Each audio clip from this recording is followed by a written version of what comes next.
Isabella Rodriguez stood frozen in the doorway of the Sterling mansion, watching three 6-year-old boys turn the elegant living room into a war zone.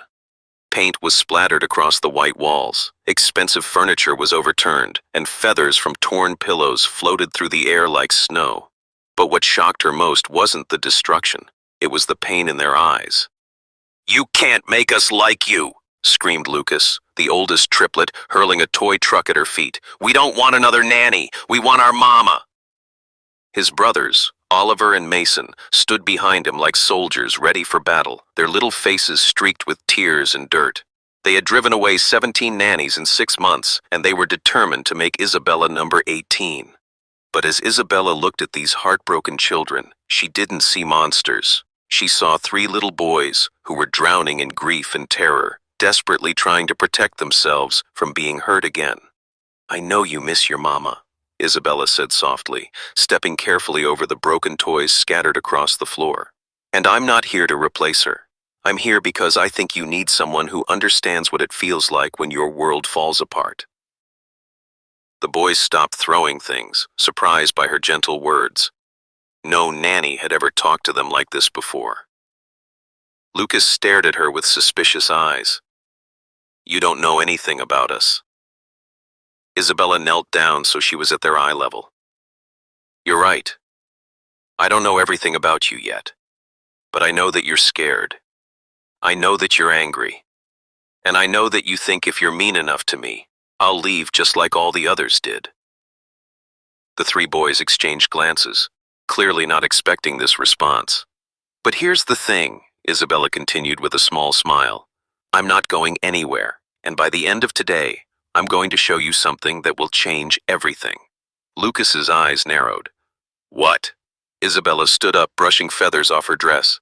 "I'm going to show you that it's okay to let someone new care about you, even when your heart is broken." Just then, the sound of heavy footsteps echoed from the hallway, and the boys' faces went pale with fear. "He's coming," Oliver whispered.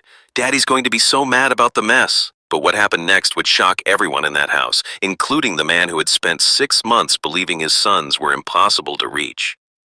6 months earlier, Alexander Sterling sat in his corner office on the 45th floor of Sterling Tech, staring at his phone as it rang for the 3rd time that morning.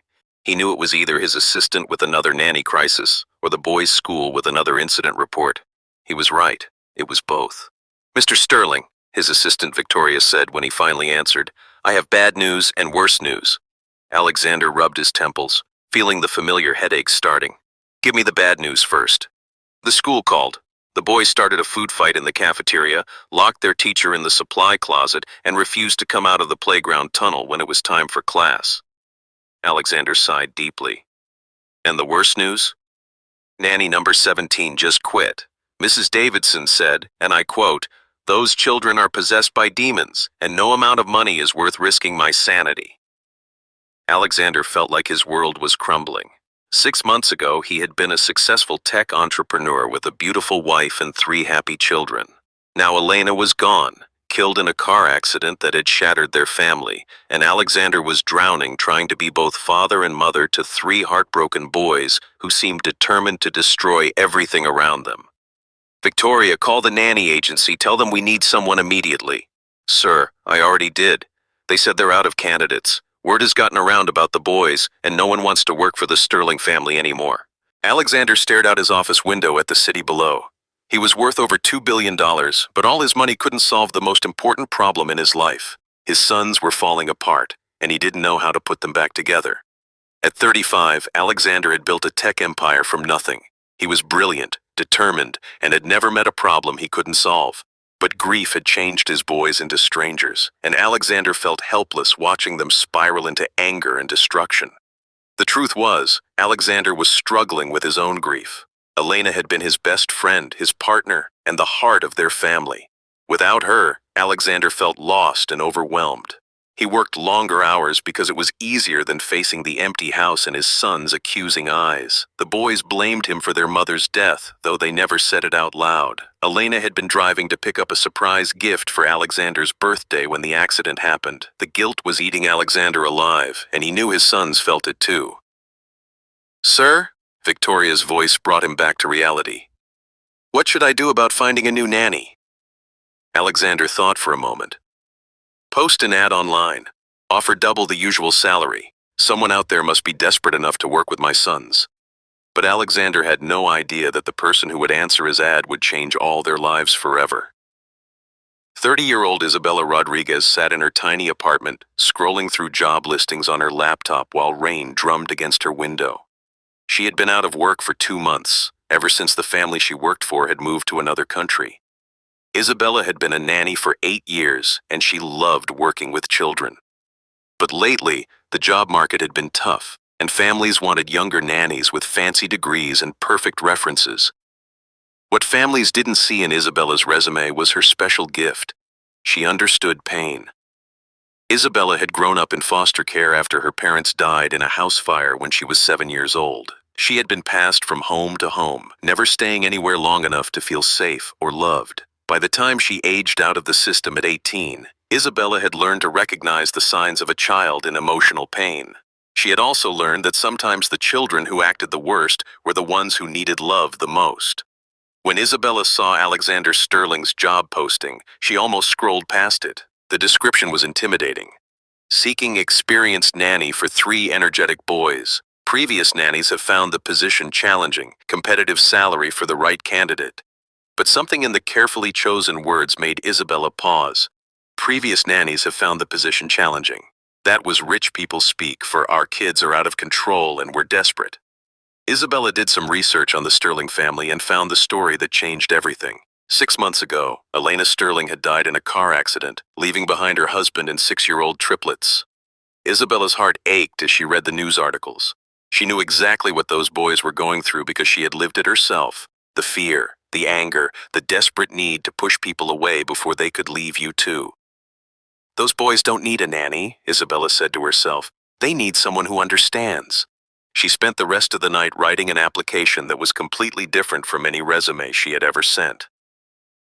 Alexander sat in his home office the next morning, dreading the interviews he had scheduled. The house was unusually quiet because the boys were at school, but Alexander knew that peace wouldn't last long. Victoria had arranged meetings with 5 potential nannies, and Alexander wasn't optimistic about any of them. Most people took one look at his son's reputation and ran in the opposite direction.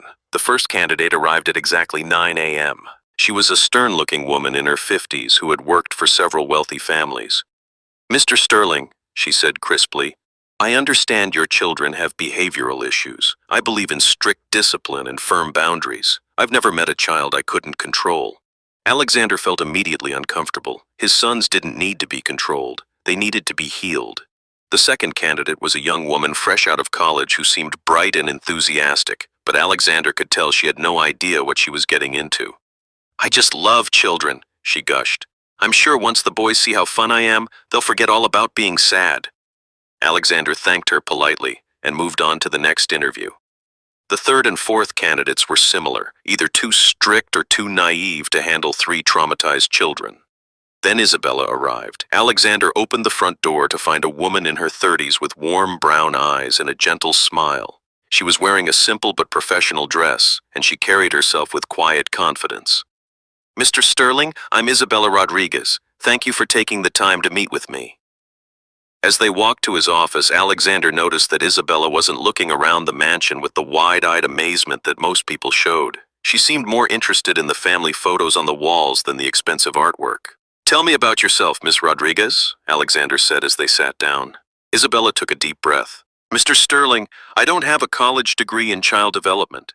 I don't have certificates in early childhood education. What I have is 8 years of experience working with children, and a childhood that taught me what it feels like when your world falls apart." Alexander was surprised by her honesty. "What do you mean?" "My parents died when I was 7. I spent the rest of my childhood in foster care, moving from family to family. I know what it's like to be scared that everyone you care about will leave you. I know what it's like to push people away because it hurts less than being abandoned." Isabella leaned forward slightly. "Mr. Sterling, I've read about your family's loss and my heart breaks for what you and your sons are going through. Your boys aren't bad children. They're grieving children, and grief in children often looks like anger and defiance." Alexander felt something he hadn't felt in months: hope. The previous nannies all said my sons were impossible to manage. That's because they were trying to manage them instead of trying to understand them, Isabella said gently. Your sons aren't trying to be difficult, Mr. Sterling. They're trying to survive. For the first time since Elena's death, Alexander felt like someone truly understood what his family was going through. Miss Rodriguez, I have to warn you. My sons have driven away 17 nannies in 6 months. They can be destructive. Isabella smiled. Mr. Sterling, I've worked with children who set their foster homes on fire because they were afraid of being hurt again. I've worked with kids who broke everything they touched because they felt broken inside. Destruction is just pain with nowhere else to go. Alexander stared at this remarkable woman who seemed to see his sons as human beings instead of problems to be solved. When can you start? He asked. The next morning, Isabella arrived at the Sterling mansion at 7 a.m., carrying a thermos of coffee and a bag of homemade cookies. She knew that first impressions mattered, especially with children who had been hurt. Alexander met her at the door, looking exhausted and stressed. The boys are still asleep, but they'll be up soon. Are you sure you're ready for this? Isabella handed him the thermos. Thought you might need some coffee. And Mr. Sterling, I want you to know that whatever happens today, I'm not giving up on your sons. Alexander was touched by the simple gesture. When was the last time someone had thought to bring him coffee? Thank you, Miss Rodriguez. That's very kind. Please call me Isabella. At exactly 7:30 a.m., the sound of running feet echoed through the house, followed by shouting and the crash of something breaking. They're up, Alexander said with a grimace. Isabella followed the noise to the kitchen, where she found 3 identical boys with dark hair and bright blue eyes engaged in what looked like a syrup war. The kitchen island was covered in sticky mess, and one of the boys was standing on a chair, preparing to dump an entire bottle of orange juice on his brothers. Food fight, yelled one of the boys when he saw Isabella in the doorway. Instead of getting angry or trying to stop them, Isabella did something unexpected. She laughed. Wow, she said, walking calmly into the chaos. You guys are really good at making messes. I'm impressed. The boys stopped mid-fight, confused by her reaction. You're not going to yell at us? Asked one of them. Why would I yell? This looks like it was actually pretty fun, though I bet you're all sticky now. The boys exchanged glances, clearly thrown off by Isabella's calm response. I'm Isabella, she continued, sitting down at the kitchen table as if sticky floors and food-covered children were perfectly normal. And I brought cookies, but I guess you're probably too full from eating all that syrup to want any. We weren't eating it, one boy said defensively. We were throwing it. Ah, I see. Much more fun than eating it, I bet. What are your names? The oldest boy, who seemed to be the leader, crossed his arms suspiciously. I'm Lucas, that's Oliver, and that's Mason, and we don't like nannies. That's okay, Isabella said cheerfully. I'm not really a nanny anyway. What are you then? Oliver asked, curious despite himself. I'm a friend who happens to know how to make really good cookies and tell awesome bedtime stories. Mason, the youngest, perked up. What kind of stories? All kinds. Stories about brave knights, magical animals, and kids who go on amazing adventures. The boys were clearly interested, but Lucas wasn't ready to let his guard down. We don't want friends, he said firmly. Friends leave. Isabella's heart ached at the pain in his voice. You're right, Lucas. Sometimes friends do leave. Sometimes people we love leave, even when they don't want to.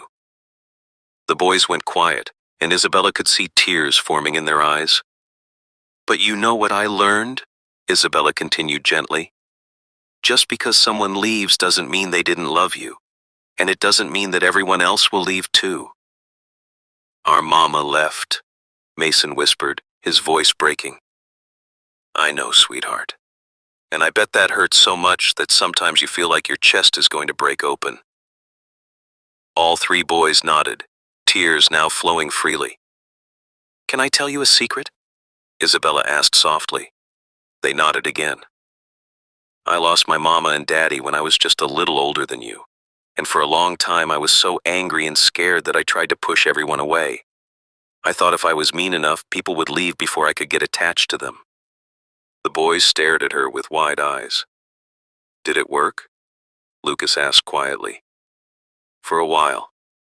But I was so lonely, and I missed out on knowing some really wonderful people because I was too scared to let them care about me. Isabella reached into her bag and pulled out the cookies. These are chocolate chip. They were my mama's favorite. I make them when I miss her. She placed the bag on the table. You don't have to eat them if you don't want to, and you don't have to like me if you don't want to. But I'm going to be here every day, whether you're good or bad, happy or sad, because that's what people who care about you do. They stick around. The kitchen was silent except for the sound of the boys sniffling. Then Mason, the youngest, took a tentative step toward the table. Can I try a cookie? He asked shyly. Of course, sweetheart. Mason took a bite and his eyes lit up. It's really good. Oliver and Lucas exchanged glances, and slowly, they too approached the table. As the three boys ate cookies and began to relax around Isabella, Alexander watched from the doorway in amazement. In 20 minutes, this woman had accomplished what 17 previous nannies couldn't do in months. She had reached his sons. But Alexander had no idea that their peaceful morning was about to be shattered by news that would threaten to tear their fragile new beginning apart. Alexander's phone rang just as the boys were finishing their cookies, and his face went pale when he saw the caller ID. It was his lawyer, Harrison, and he only called when there was serious trouble. Alexander, we have a problem, Harrison said without any greeting. Channel 7 News is running a story tonight about your family. Someone leaked information about the nannies quitting, and they're painting you as a negligent father who can't control his children. Alexander felt his stomach drop. What exactly are they saying? The headline is, Tech Mogul's Demon Children Drive Away. 17 Nannies. Are the Sterling triplets out of control? They have interviews with 3 former nannies who are calling the boys dangerous and emotionally disturbed. Through the kitchen doorway, Alexander could see Isabella sitting with his sons, all of them laughing as Mason told her a silly joke. For the first time in months, his children looked happy and peaceful. Harrison, can we stop this story from airing? I'm trying, but it's going to be difficult. Alexander, there's something else. They specifically mentioned that you just hired a new nanny yesterday. They're probably going to target her next. Alexander's blood ran cold. If the media destroyed Isabella's reputation like they had destroyed his family's privacy, she might leave just like all the others, and his sons would be heartbroken all over again. I have to warn her, Alexander said, ending the call. But when Alexander walked back into the kitchen, he found a scene that made him stop in his tracks. Isabella was sitting on the floor with all 3 boys, and they were building something together with blocks. The boys were actually cooperating, taking turns and helping each other. Look, Daddy, Mason called out excitedly. We're building a castle for Mama. Isabella says Mama can see us from heaven, so we want to make something beautiful for her. Alexander felt tears in his eyes. His sons hadn't mentioned their mother in a positive way since she died. They had been too angry and hurt to remember the good times. It's beautiful, boys, Alexander said, his voice thick with emotion. But then Lucas looked up at his father with worried eyes. Daddy, you look sad. Is Isabella going to leave like all the others? Alexander looked at Isabella, who was watching him with concern. He knew he had to tell her about the news story, but he was terrified that she would run away to protect herself. Boys, Isabella said gently, why don't you keep working on the castle while I talk to your dad for a minute? Alexander and Isabella stepped into the living room, and Alexander took a deep breath. Isabella, there's something I need to tell you. The local news is running a story tonight about my family. They're going to make my sons look like monsters, and they'll probably come after you next. Isabella listened quietly as Alexander explained about the media attention and the damage it could do to her reputation. I understand if you want to leave, Alexander said sadly. I won't blame you for protecting yourself, but I want you to know that in one day, you've done more for my boys than anyone has been able to do in 6 months. Isabella was quiet for a long moment, thinking. Mr. Sterling, can I ask you something? Of course. Do you believe your sons are monsters? Alexander was shocked by the question. Of course not. They're grieving children who miss their mother. Then why does it matter what strangers on TV say about them? Alexander stared at her. Because it will affect their futures, their school, their friendships, their opportunities. Or, Isabella said gently, It will show them that the people who really love them will stand by them no matter what the world says. She walked to the window and looked out at the garden where Elena used to play with the boys. Mr. Sterling, I've been judged my whole life. Foster kid, no parents, no fancy education. People looked at me and decided I wasn't worth much, but a few people saw past all that and believed in me anyway. Those are the people who changed my life. Isabella turned back to Alexander. Your sons need to know that they're worth fighting for. If I run away the first time things get difficult, what does that teach them about their own worth? Alexander felt his heart swell with admiration for this incredible woman. So you're staying? I'm staying, but I have one condition. Anything. When that news story airs tonight, we watch it together as a family. All of us. And we talk about it honestly. Alexander nodded, though he was worried about how the boys would react to seeing themselves portrayed as problem children on television. The rest of the day was magical in a way the Sterling house hadn't experienced since Elena's death. Isabella seemed to have an intuitive understanding of what each boy needed. When Oliver had a meltdown because he couldn't find his favorite toy, Isabella didn't try to distract him or tell him to stop crying. Instead, she sat with him and let him cry, rubbing his back and telling him it was okay to feel frustrated.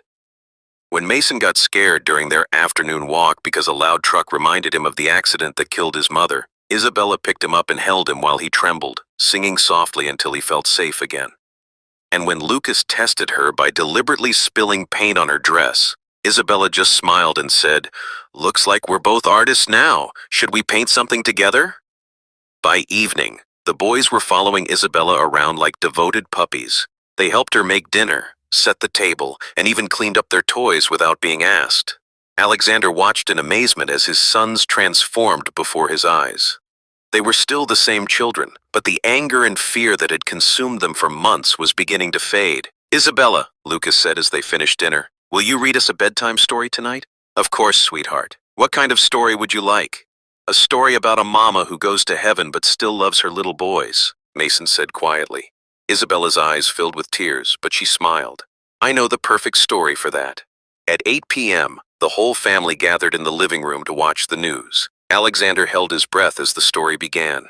Tonight at 8, tech mogul Alexander Sterling's out-of-control children have driven away 17 nannies in just 6 months. Former employees describe the Sterling triplets as dangerous, emotionally disturbed, and impossible to manage. We'll speak with 3 former nannies who say working for the Sterling family was a nightmare. The boys watched in confusion as their pictures appeared on screen, with words like problem children and behavioral issues flashing across the bottom. "Daddy," Oliver whispered, "why are they saying mean things about us?" The first former nanny appeared on screen. "Those children are completely out of control," she said. "They destroyed property, refused to follow rules, and seemed to take pleasure in making adults miserable. I've never encountered such difficult children." Lucas's face crumpled.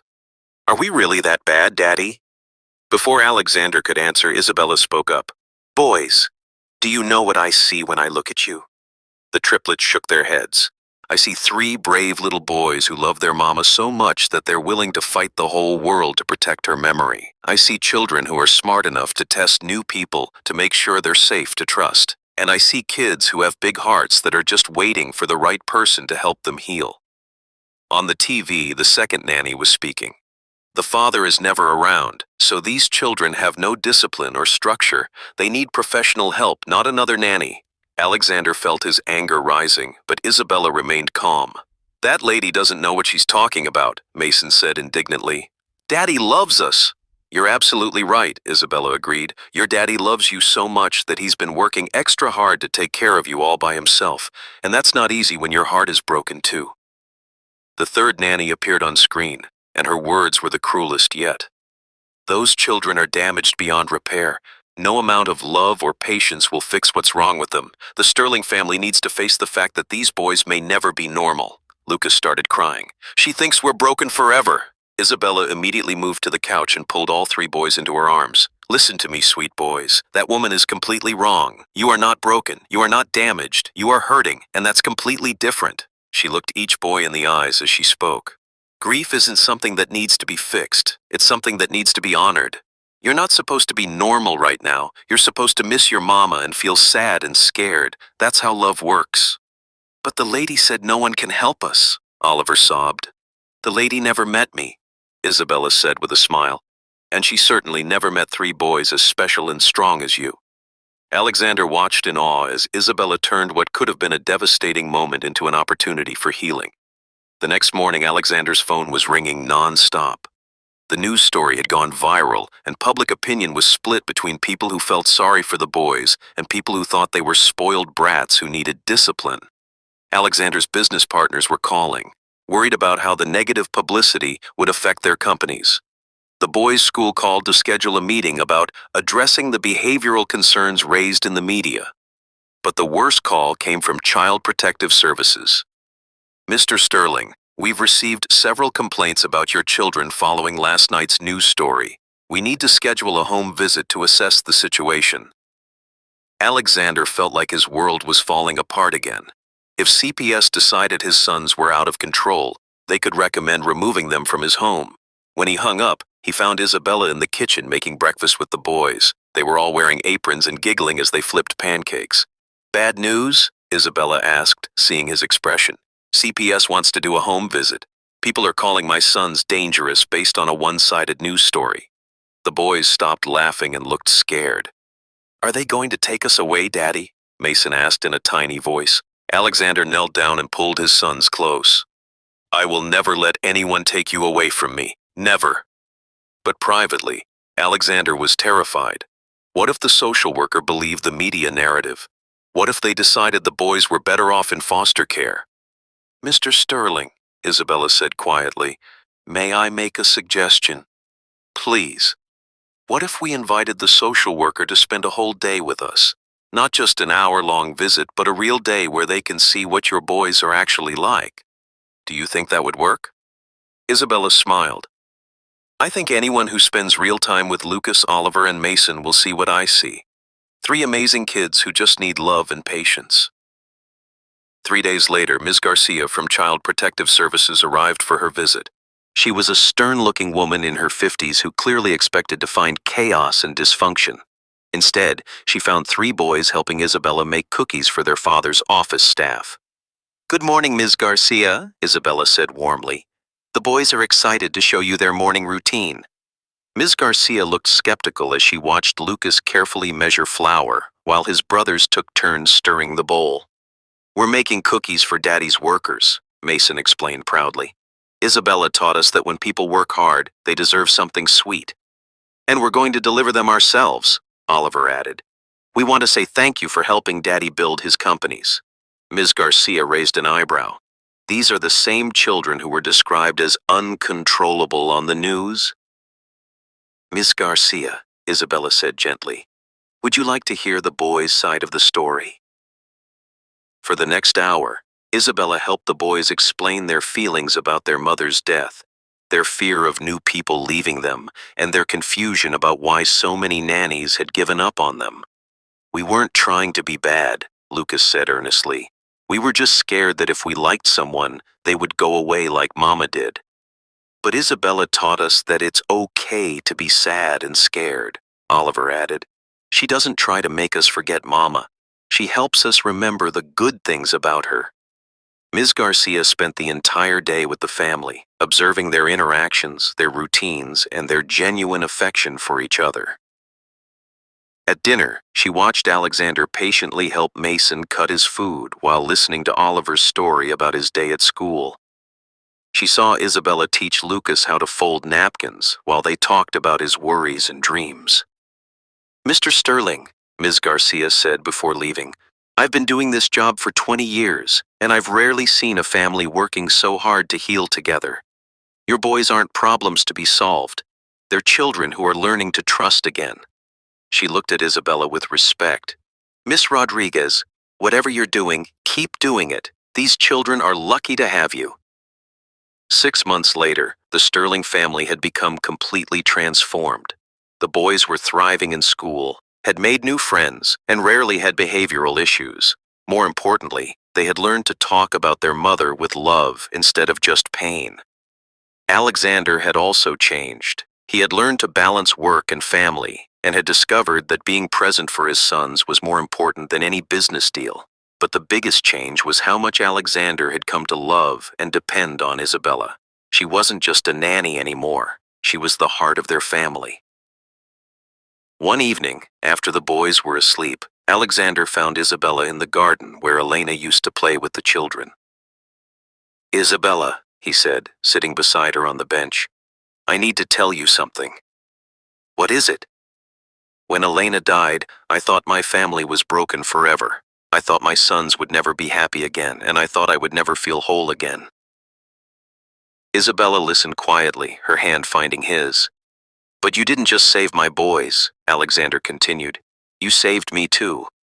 You taught me how to be a better father, a better man, and a better person." Alexander got down on one knee and pulled out a ring box. "Isabella Rodriguez, I love you, my sons love you, and I can't imagine our lives without you." Isabella gasped, tears streaming down her face. "Will you marry me? Will you officially become part of our family?" "Yes!" Isabella cried, throwing her arms around Alexander's neck. "Yes! Yes! Yes!" The wedding was held in the same garden where Alexander had proposed, with Lucas, Oliver, and Mason serving as ring bearers. They had insisted on wearing matching tuxedos and had spent weeks practicing their walk down the aisle. During the ceremony, Alexander and Isabella exchanged vows that they had written specifically for their unique family situation.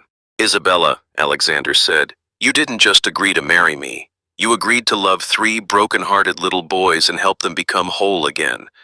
You are the answer to prayers I didn't even know how to pray." "Alexander," Isabella replied, "you and the boys taught me that family isn't just about blood, it's about choice. You chose to trust me with your most precious treasures, and I choose to love and protect all of you for the rest of my life." But the most touching moment came when the boys stepped forward with their own vows for Isabella. "Isabella," Lucas said, speaking for all 3 of them, "we promise to be good boys for you. We promise to remember that Mama loved us, and you love us too. And we promise to help you take care of Daddy, because sometimes he forgets to eat lunch." Everyone in the garden was crying and laughing at the same time. 2 years later, Alexander and Isabella welcomed a daughter, Sophia. The boys were over the moon about their baby sister and took their roles as big brothers very seriously. "She's so tiny," Mason marveled, gently touching Sophia's hand. "We have to protect her and teach her everything," Oliver declared. "Just like Isabella protected and taught us," Lucas added wisely. 5 years after Isabella first walked into the Sterling mansion, the family was unrecognizable from the broken, grieving people they had once been. The boys, now 11 years old, were honor students who were known at school for their kindness and empathy. They often helped younger children who were struggling, using the emotional wisdom that Isabella had taught them. Alexander had expanded his business to include a foundation that provided support for single parents and grieving families. He had learned that his greatest success wasn't measured in dollars, but in the love and stability he provided for his family. Isabella had started a consulting business, helping other families who were struggling with loss and behavioral challenges. She had written a book about healing grief in children that had become a bestseller, and little Sophia was growing up surrounded by more love than any child could ask for, with 3 big brothers who adored her and parents who had learned that the strongest families are often the ones that have been broken and rebuilt with love. On the anniversary of Elena's death each year, the family would visit her grave together. But instead of a sad occasion, it had become a celebration of how love continues even after loss. "Mama," the boys would say, "we want you to meet Isabella and Sophia. We think you would really like them. And Daddy smiles again now, so you don't have to worry about us anymore." The media that had once portrayed the Sterling triplets as demon children now held them up as an example of resilience and healing. But Alexander and Isabella didn't care about public opinion anymore. They had learned that the only opinions that mattered were the ones that came from people who truly knew and loved their family. As Isabella tucked the boys into bed one night, Lucas looked up at her with the same trust and love that had taken months to develop. "Isabella," he said, "I'm glad you didn't give up on us like all the other nannies did." "I could never give up on you, sweetheart," Isabella replied. "You 3 taught me what I was really meant to do with my life." What's that? Love you forever. And that's exactly what she did. The story of the tech mogul's impossible triplets had become the story of how broken hearts can heal when they're given patience, understanding, and unconditional love. Isabella hadn't just survived working with the Sterling boys. She had given them back their childhood, their father his purpose, and herself a family worth fighting for. Sometimes the most difficult children are the ones who need love the most. And sometimes the people who seem least qualified on paper are exactly the people who can work miracles with their hearts. If you enjoyed this story, please like, share, and comment for more.